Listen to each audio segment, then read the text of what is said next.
हिंदी की क्लासिक कहानियों के चैनल में आपका स्वागत है। आज सुनिए सुप्रसिद्ध वरिष्ठ कथाकार मालती जोशी जी की लिखी हुई कहानी मौत का एक दिन मुअय्यन है। तो शुरू करते हैं कहानी। मौत का एक दिन मुअय्यन है। पिछले दिनों एक प्रशंसिका मिलने आई। श्रद्धा भक्त से ओतप्रोत थी।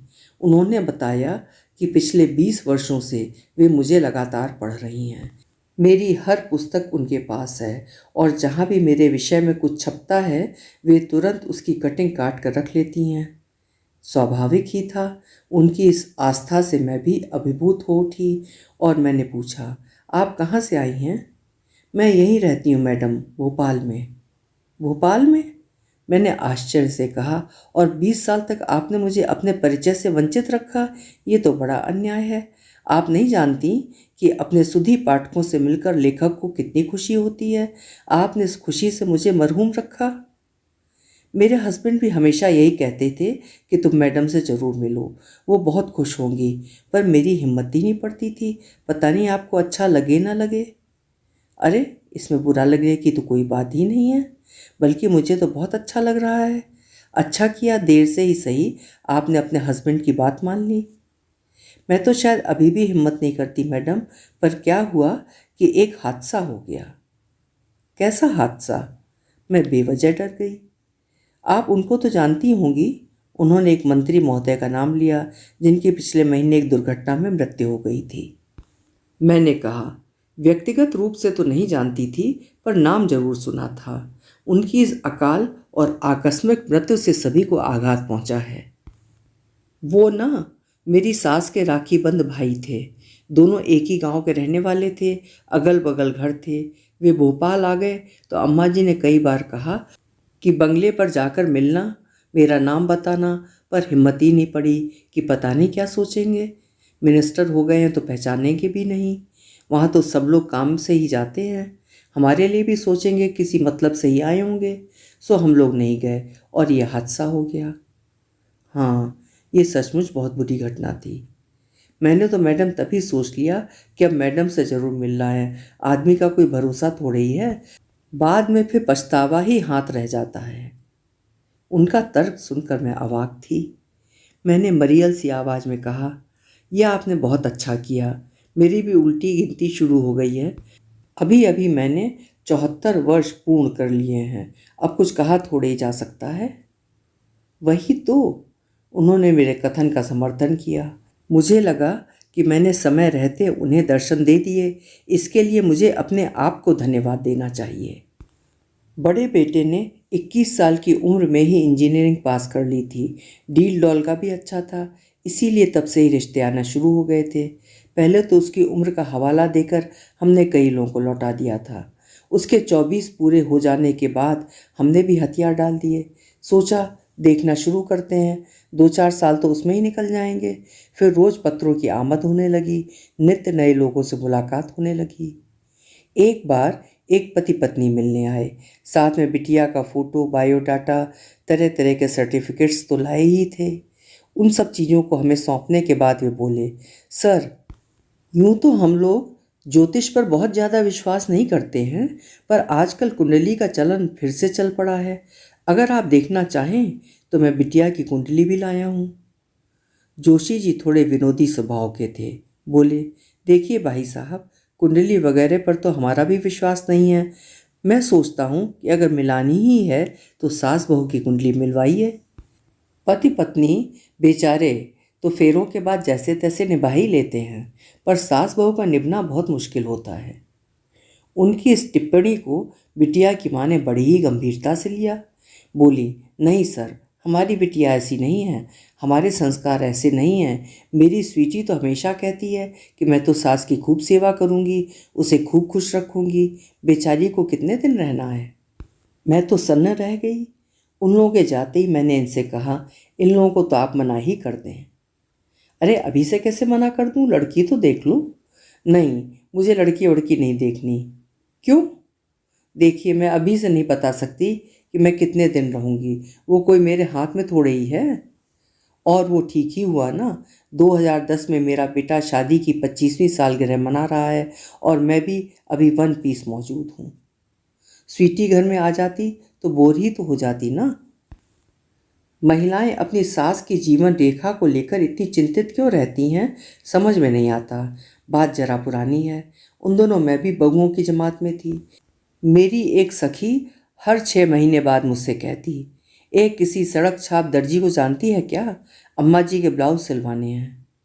उस समय तो खैर काम हो जाता, पर अगले 6 महीनों में वो सड़क छाप किसी दूसरी सड़क पर डेरा जमा लेता और हमारा अभियान नए सिरे से शुरू होता। एक बार मैंने कहा, सुनो, तुम भी तो अपने ब्लाउज कहीं से सिलवाती हो, अम्मा जी के ब्लाउज भी वहीं क्यों नहीं दे देती। वो बोली, तुम्हारा दिमाग चल गया है क्या, मेरे ब्लाउज कहाँ सिलते हैं जानती हो, शहर का सबसे स्टाइलिश और सबसे महंगा टेलर है वो। मैं समझ गई, अम्मा जी के ब्लाउज के लिए उतनी सिलाई देना उसे अखर रहा था। फिर मैंने दूसरा विकल्प सुझाया, देखो, तुम्हारी अम्मा जी के पास मैचिंग का तो कोई चक्कर है ही नहीं। मैंने उन्हें हमेशा सफ़ेद ब्लाउज पहने ही देखा है और अब इस उम्र में उनके नाप में भी कोई गड़बड़ होने वाली नहीं है, तो फिटिंग की भी कोई समस्या नहीं है। तो तुम ऐसा करो कि मलमल का एक थान ले आओ और दर्जन में ब्लाउज सिलवा कर रख लो, 2 साल के लिए फुर्सत हो जाएगी। वो एकदम उखड़ गई, तुम पागल तो नहीं हो गई हो। अरे, इसमें पागल होने जैसा क्या है। मान लो मैं दर्जन भर ब्लाउज सिलवा लूँ, फिर बीच में कुछ हो गया तो उन सफ़ेद चिंदियों का मैं क्या करूँगी। बीच में कुछ हो गया का अर्थ समझने में मुझे थोड़ा समय लगा। अर्थ समझने के बाद और ज़्यादा हैरानी हुई। सखी को अम्मा जी के निपट जाने की उतनी चिंता नहीं थी, उसकी समस्या थी दर्जन भर सफ़ेद ब्लाउज, उनका वो क्या करेगी। इसी सखी से जुड़ा एक और प्रसंग है। एक बार उसके पति को किसी ट्रेनिंग के सिलसिले में कलकत्ता जाना पड़ा। 3 महीने की ट्रेनिंग थी। उन दिनों आज जैसी लंबी दूरी की द्रुतगामी गाड़ियां नहीं थीं, 10 जगह गाड़ी बदलनी पड़ती थी। इसीलिए कलकत्ता प्रवास भी अमेरिका प्रवास की तरह लंबा लगता था। पति को विदा करने के बाद वो मन बहलाने के लिए मेरे पास आ गई। बातों के दौरान उसने कहा कि मैंने तो इनसे कह दिया कि अगर आपके पीछे कुछ हो जाए तो हड़बड़ी मत करना, मैं अशोक से सब करवा लूँगी। अशोक कौन? मेरे जेठ का लड़का, यहाँ इंजीनियरिंग कर रहा है। हम ही लोग तो खर्चा उठा रहे हैं, भाई साहब तो हैं नहीं ना। अशोक से तुम क्या करवा लोगी? अंतिम संस्कार, पोते को भी तो अधिकार होता है। इनको तो आते आते 3 दिन लग जाएंगे, तब तक बॉडी का क्या होगा। उसका वो विशद वर्णन सुनकर मेरे तो रोंगटे खड़े हो गए। डरते डरते पूछा, अम्मा जी क्या बहुत बीमार हैं? नहीं रे, अच्छी भली हैं, रोज़ भागवत सुनने जाती हैं, सुबह सैर करने जाती हैं, वैसे तो एकदम टनाटन हैं, पर 85 साल की उम्र है, अब कुछ कहा थोड़ी जा सकता है। अपनी उस दूरदर्शी सखी को मैंने मन ही मन प्रणाम किया। एक और सखी की दास्तान सुनिए। अपनी इकलौती बिटिया के लिए वे वर तलाश रही थीं। बेटी इकलौती हो और पास में बहुत सारा पैसा हो तो कोई भी घरवार आंखों में नहीं चढ़ता, सब हेड़े लगते हैं। बड़ी मुश्किल से एक जगह बात लगती नजर आई। लड़का इंजीनियर, वो भी इकलौता, पिता जज, शहर में बंगला, गांव में हवेली, जमीन जायदाद, नौकर चाकर और 2-2 गाड़ियां गैरेज में। लगा जैसे विधाता ने नाप जोक कर पिंकी के लिए घर ईजाद किया है। सखी तो खुश थी ही, हम सब ने भी राहत की सांस ली। उनका वो वर पुराण सुन सुनकर हम सब लोग तंग आ गए थे। एक दिन देखती क्या हूँ, चिलचिलाती धूप में सखी चली आ रही हैं। हाँफते हाँफते ही वे मेरी सीढ़ियाँ चढ़ी थीं। थोड़ा सुस्ता कर बोली, ए भाई साहब की तो इतनी जगह जान पहचान है, उनसे कहो ना पिंकी के लिए कोई अच्छा सा लड़का तलाश करें। मैं तो हैरान रह गई। मैंने कहा, मुझे तो लगा तुम इतनी धूप में चलकर सगाई का निमंत्रण देने आई हो। अरे काहे की सगाई, सब गुड़ गोबर हो गया। क्यों, उन लोगों ने बहुत मुंह फाड़ा क्या? अरे कितना भी मुंह फाड़ते तो भरने के लिए हम सक्षम थे। फिर? अरे लड़के की माँ को दमा है, अस्थमा। दमा आनुवंशिक होता है क्या? हम लड़के का मेडिकल चेकअप करवा लेते हैं ना। लड़का तो एकदम परफेक्ट है, 100% हेल्दी है। 6 फुट लंबा, गोरा चिट्टा, टेनिस खेलता है, स्विमिंग चैम्पियन है। 100 लड़कों में खड़ा हो जाए तो अलग से नजर आएगा। तो फिर परेशानी क्या है? अरे, अभी बताया ना कि उसकी माँ को दमा है। अटैक आता है तो 8-10 दिन तक उठ नहीं सकती। माँ की इसी बीमारी के कारण लड़का कहीं बाहर जाना नहीं चाहता। उसने यही बिजनेस डाल लिया है। और तुम्हें तो मालूम है ये दमे के मरीज कितने जीवट वाले होते हैं। अटैक आता है तो लगता है कि अब गए कि तब गए, पर ठीक हो जाते हैं और सालों साल जिंदा रहते हैं। ये महिला तो खूब अच्छी रखी हैं, 10-15 साल तो मज़े में चलेंगी। तुम ही बताओ, मेरी पिंकी ज़िंदगी भर सेवा ही करती रहेगी क्या? मुझे बहुत बुरा लग रहा था कि इतनी सी बात के लिए वे इतना अच्छा रिश्ता नकार रही थी, पर वे अपनी बात पर अडिग थी, क्योंकि उनके लिए ये मसला इतना छोटा नहीं था। किसी को कितने साल जीना चाहिए ये तय करने वाला हम कौन होते हैं, पर कुछ लोग हैं कि इस पर भी अपनी राय देने से नहीं चूकते। एक परिचित की मृत्यु हुई। मृत्यु तो किसी की भी दुखद होती है, पर इनके यहाँ तो ये त्रासदी थी कि 95 वर्ष की उनकी माताजी जीवित थीं। पत्नी से भी ज़्यादा लोगों की सहानुभूति माताजी की तरफ थी। जिस समय मैं उनके यहाँ मिलने के लिए गई, एक और महिला भी आई हुई थी। आते ही उन्होंने पहला प्रश्न पूछा, भाई साहब की उम्र क्या होगी? मैंने अक्सर देखा है कि लोग मरने वाले की उम्र जरूर पूछते हैं। शायद शोक प्रदर्शन की मात्रा तय करने के लिए ये जरूरी होता है। तो उन देवी जी ने आते ही पूछ लिया, भाई साहब की उम्र क्या होगी? 70, किसी ने जवाब दिया। अभी नवंबर में ही उन्होंने 70 पूरे किए हैं। देवी जी बोली, तो उनकी दृष्टि से तो ठीक ही हुआ, अपनी पूरी उम्र जीकर गए हैं। पर हाँ, अम्मा जी, आपको ईश्वर ने इतनी लंबी आयु दे दी, ये बुरा हुआ। मेरी समझ में नहीं आ रहा था कि ये महिला यहाँ संवेदना प्रकट करने आई है या घावों पर नमक छिड़कने। एक वाकया तो मेरे अपने परिवार में ही घटित हुआ था। मेरे जेठ जी हार्ट फेल से अचानक स्वर्ग सिधार गए थे। उन दिनों उनकी पत्नी यानी कि भाभी जी लकवे से पीड़ित थीं और 6 महीने से बिस्तर पर थीं। अब जो भी महिला मातम पुरसी के लिए आती, उसका पहला जुमला होता, भाभी जी, हम तो आपको ही समझे थे। भाई साहब का तो स्वप्न में भी अंदेशा न था। अभी उसी दिन तो मार्केट में मिले थे। अभी कल परसों ही तो बड़ वाले महादेव जी पर देखा था, कहीं से बीमार नहीं लग रहे थे। बीमार होते तो लगते ना, ये तो सब अचानक ही हो गया। वही तो, बीमारी भुगत रही हैं आप और नंबर लग गया उनका। भाभी बेचारी रुआसी हो जाती।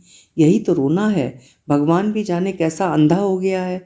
मैं लुंज पुंज खटिया से लगी उन्हें दिखाई नहीं दी, चलते फिरते आदमी को उठा ले गया। वही तो भाभी जी, आप सुहाग भरी जाती तो कितना जस होता, पर तकदीर में हो तब ना। हम लोगों ने 2 दिन ये तमाशा देखा। उसके बाद भाभी जी की बीमारी का बहाना बनाकर मिलने वालों को बाहर ही रोकना शुरू कर दिया। क्या करते? एक और पुराना किस्सा याद आ रहा है। उन दिनों जोशी जी की पोस्टिंग एक प्रोजेक्ट पर थी। बस्ती से दूर एक छोटी सी कॉलोनी थी। हालांकि सिर्फ असिस्टेंट इंजीनियर थे, पर उस कॉलोनी में सबसे बड़े ऑफिसर थे, इसलिए सबसे बड़ा बंगला भी हमारे पास था। नल नहीं थे, बिजली नहीं थी, पर बंगला था। सरकारी गाड़ी थी और नौकर चाकर थे, इसीलिए जंगल में मंगल हो रहा था। एक दिन अम्मा जी को उन्हें दोपहर की चाय देने गई तो मुझे थोड़ी अस्वस्थ लगी। वे ठीक से बैठ नहीं पा रही थीं और उनके मुख से स्पष्ट बोल भी नहीं फूट रहे थे। उन्होंने इशारे से कुछ कहना चाहा, पर कह नहीं पाई। चाय की प्लेट पकड़ी तो उनके हाथ भी बुरी तरह कांपने लगे। आधी चाय कपड़ों पर ही गिर गई। उनकी आंखें भी लाल हो रही थीं। ये ऑफिस में होते तो मैं उन्हें बुलवा भेजती, पर ये साइट पर गए हुए थे और उन दिनों फ़ोन आदि की सुविधा तो थी नहीं। माता जी को सुलाकर मैं थोड़ी देर पशुपेश में खड़ी रही। कॉलोनी में इमरजेंसी के लिए एक नर्स और एक कंपाउंडर की व्यवस्था की। डॉक्टर हर हफ्ते जिले से आकर रूटीन चेकअप करते थे। मैंने एक चपरासी को कॉलोनी में ही नर्स को बुलाने के लिए दौड़ाया। दूसरे के पास साइकिल थी, उसे बस्ती में भेजा कि डॉक्टर को लेता आए। कॉलोनी के एक सिरे पर हमारा बंगला था, दूसरे सिरे पर नर्स बाई का क्वार्टर था। चपरासी ने उसे पता नहीं क्या बताया। आते हुए वो पूरी कॉलोनी में मुनादी करती आई कि साहब की माताजी बहुत सीरियस हैं। देखते देखते माताजी का कमरा औरतों से भर गया। वो तो अच्छा हुआ कि पुरुष सब काम पर गए हुए थे, नहीं तो शायद घर में खड़े रहने की जगह नहीं बचती। कॉलोनी लाइफ की एक विशेषता होती है कि सुख दुख में सब दौड़े चले आते हैं, पर कभी कभी ये सौजन्य भार लगने लगता है। माता जी के सिरहाने मैं सिर दबाती हुई पैरों के पास सिस्टर मालिश करती हुई और नीचे चटाई पर 5-6 औरतें। अजीब सा मंजर था। माताजी ने 2-4 बार अस्पष्ट स्वर में पूछा, वो आ गया क्या? बस औरतों ने तय कर लिया कि माताजी के प्राण बेटे में अटके हुए हैं। मुझे सलाह दी गई कि जहाँ भी हो बुलवा लीजिए, बस चला चली का मामला है। एक ने पूछा, घर में तुलसी तो होगी? है ना, माताजी नियम से जल चढ़ाती हैं, शाम को मैं दिया लगाती हूँ। तो 2-4 पत्ते तोड़ कर रख लीजिए। गंगा जल तो नहीं होगा ना? मैं घर से ले आती हूँ। गंगा जल किस लिए? अंतिम समय में गंगा जल और तुलसी मुंह में देनी चाहिए, इससे मोक्ष मिलता है।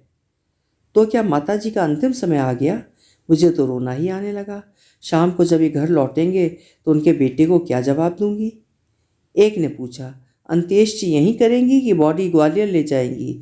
आपका परिवार तो वही है ना? दूसरे ने कहा, देखो, अंत्येष्टि कहीं भी करो, मगर जहाँ प्राण निकलते हैं वहीं शांति पाठ होना बहुत आवश्यक है। उस समय मेरी उम्र भी अधिक नहीं थी। मैं उन लोगों के साहब की बीवी भले ही थी, पर उम्र में उन लोगों से छोटी ही थी। इसीलिए उनके अनुभवी बोल सुन सुनकर मुझे रोना आ रहा था। केवल पद की गरिमा ही मुझे रोके हुए थी। उतनी देर से मैंने पता नहीं कितने देवताओं को गुहार लगाई होगी। किसी न किसी ने मेरी जरूर सुन ली थी। इसीलिए मेरा धीरज समाप्त होने से पहले ही डॉक्टर साहब आ गए। सबसे पहला काम उन्होंने ये किया कि कमरा खाली करवाया, फिर इलाज शुरू किया। बोले, आपने अच्छा किया मुझे समय से बुला लिया। बीपी बहुत बढ़ गया है, ऐसे में लकवा होने का खतरा रहता है। डॉक्टर साहब 1 घंटे तक माताजी के पास बैठे रहे। जब उन्हें संतोष हो गया कि अब वे पूरी तरह स्वस्थ हैं, तभी वे वापस गए। मेरी अड़ोसने पड़ोसने भी एक घर चली गईं। उन्हें ज़बरदस्त निराशा हुई थी। ये शाम ढले लौटे। रोज़ की तरह फ्रेश होने के बाद वे माँ के पास जाकर बैठे। माताजी बोली, अरे, दोपहर में मुझे थोड़ी सी घबराहट हो रही थी तो इसने पूरा मोहल्ला यहाँ इकट्ठा कर लिया। उनकी कचर कचर सुनकर तो मेरे सिर में दर्द होने लगा था। इसका मतलब ये था कि माताजी पूरे होशो हवास में थी और सब कुछ सुन रही थी। शर्म से मैं तो जैसे पानी पानी हो गई। अभी आप सुन रहे थे मालती जोशी जी के अनुभवों को कहानी के रूप में। आपको कैसी लगी कहानी कमेंट बॉक्स में ज़रूर लिखिएगा। कल मिलेंगे फिर किसी चुनिंदा कहानी के साथ। आपका समय शुभ हो।